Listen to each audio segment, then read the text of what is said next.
Shocking statement. Federal agents say they didn't just seize drugs, they cut a weapons artery feeding conflict zones. Chicago was the valve. Operation Steel Flood targeted 2,000 nodes, swept 20 locations, and hauled in 800 arrests in hours. Inside one fortified cell, freight route maps, encrypted tablets, and plans to expand into Michigan, Wisconsin, and parts of Ohio. Today, we break down the war footing playbook, how intelligence on containers and encrypted comms scaled into a synchronized strike, and the evidence prosecutors say links Illinois rifle buys and a cross-border superlab network. Was this force necessary or a dangerous precedent? A quiet pattern turned into a target list. Odd shipping containers showed up after midnight, sat for hours without offload, then left on secondary routes. Dead phones pinged once, encrypted bursts, 30 seconds at a time, near empty rail yards guarded by nothing but chain link. Fights and drive-bys clustered in those same grid squares on nights when containers moved. Detectives pinned red tabs on a wall, and within weeks the board showed clusters across the south and west sides, then out toward the interstates. By month 3, the dots connected to more than 2,000 targets, from a janitorial office that doubled as a cash count room to a steel-fenced lot where trailers rotated every 72 hours with no invoices to match. It began with boring anomalies. A South Side yard ran unusual rotations that didn't match seasonal freight or declared manifests. Containers logged in under low-risk commodities, then left with weights that didn't track. Shell trucking firms filed carrier numbers that checked out, but their tractors pulled from the same repair shop and bought tires in cash. Drivers signed with first names only. Meanwhile, chatter surfaced about a rifle shipment wrapped as industrial shelving. Street teams heard it twice, weeks apart from different corners. Nothing stood alone, but none of it felt random. Inside the buildings, the debate grew. Some agents saw a standard narcotics ring stretching its legs through freight corridors. Others flagged a logistics cell using military habits, fixed rally points, timed comms, compartmented roles. The violence near the yards didn't look like turf spats. It looked like suppression, short bursts meant to clear streets before moves. If it was an insurgent-style logistics chain hiding in plain sight, playing whack-a-mole with small buys would never touch command and control. The pivot came from a quiet source. An informant said military-grade rifles had passed through a South Side warehouse, routed as damaged returns. Not a one-off pistol crate, but stacked cases with wrap codes from a domestic distributor. That tip forced a fusion. ICE brought the customs eyes. FBI took the counter-network lane. TF lifted the firearms tracing.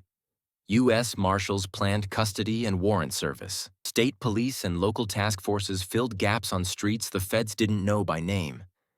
Analysts broke the system into 3 layers. Quartermasters worked the depots and handled cash. Logistics crews sat inside trucking companies, picking lanes and drivers who wouldn't ask questions. Above them, a plaza boss kept the schedule clean and reported south. Orders moved down. Reports moved up. The retail corners stayed outside the loop, which is why they had survived so long. Chemistry tightened the case. DEA labs matched meth purity across seizures and tied the signature to a super lab network known for a specific solvent pattern.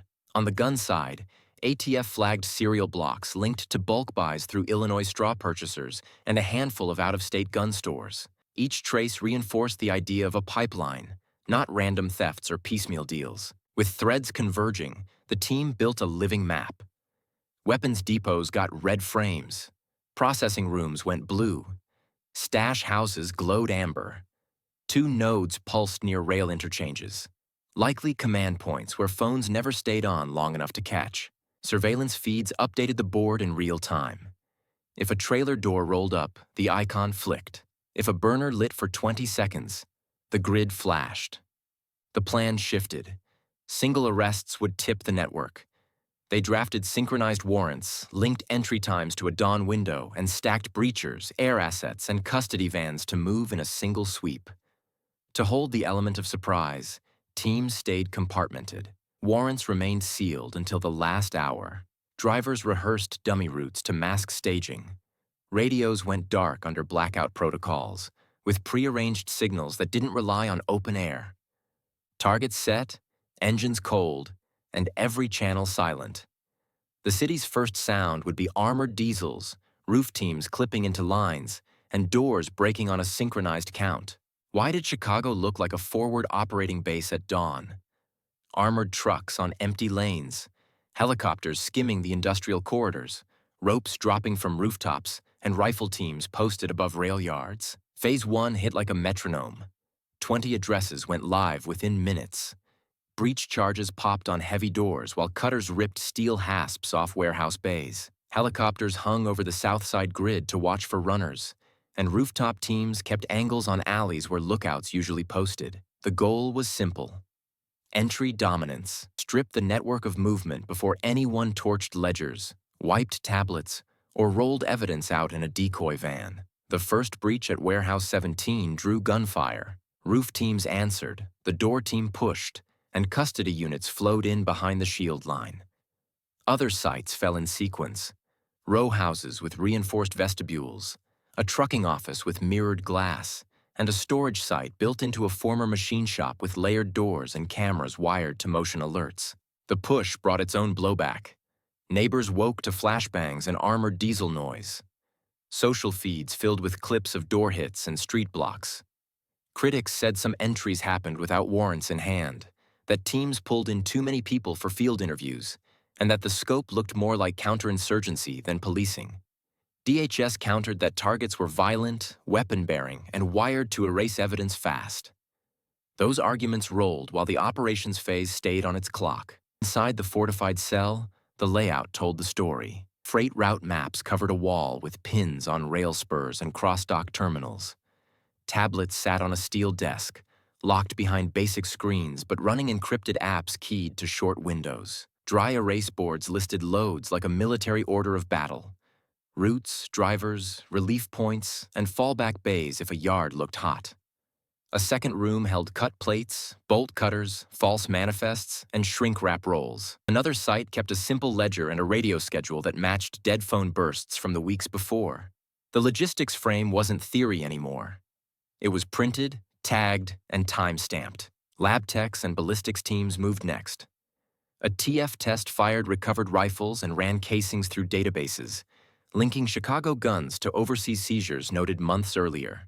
On the narcotics side, DEA chemists pulled samples from crystals seized in multiple rooms and matched the signature to a single superlab chain across the border. For commanders, that tied two streams into one designation: a weapons pipeline using Chicago as a hub, with meth profits and gun shipments moving along the same freight spine. Seizure teams pivoted to Phase 2 the moment doors stayed secure. Evidence triage kits came out. Devices went into Faraday sleeves to kill remote wipes. Route data lifted off tablets and pinned laptops seeded fresh leads to dispatch units in Michigan, Wisconsin, and parts of Ohio. Warrants already queued for those addresses moved from standby to go, turning the Chicago strike into a regional roll-up. Drivers named in manifests got calls intercepted. A storage locker in Milwaukee gave up crates of magazines and a ledger with cash-in, cash-out, and cereal blocks. In Toledo, a small yard handed over shrink-wrapped pallets marked as shelving. Prosecutors set the legal net while teams stacked evidence carts. Conspiracy charges wrapped the core.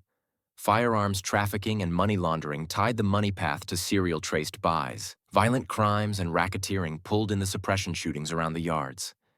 That mix pressed mid-level quartermasters hardest, the ones who held keys to depots and knew where the next shipment would land. By afternoon, the fight shifted to a second front. Body camera policies went under the microscope. Lawsuits alleged excessive force and improper detentions. Hearings loomed as congressional offices asked for briefings. DHS kept its frame tight. This wasn't just a drug sweep. Ballistics, serial traces, and logistics flows showed a weapons artery running through Chicago and feeding conflict zones abroad. With that claim on the table and the streets briefly quiet, the question turned sharper. Did the war footing neutralize a real threat, or set a standard that will redefine how force lands in American neighborhoods? Tactical success landed. Routes disrupted, rifles backtracked, command nodes lit up on the board. But the meter won't stop at seizure totals. It moves to pretrial motions, suppression hearings, and whether communities accept armored dawn entries as normal policing. If cases wobble on warrant language or device handling, the cost rises fast. So weigh it. Was the war footing warranted against a network using freight corridors like a supply line? Where do you draw the line on force and oversight? Drop your line in the comments. If you want the follow-up on prosecutions, ballistics links, and survival of cells beyond Illinois, subscribe for the next briefing.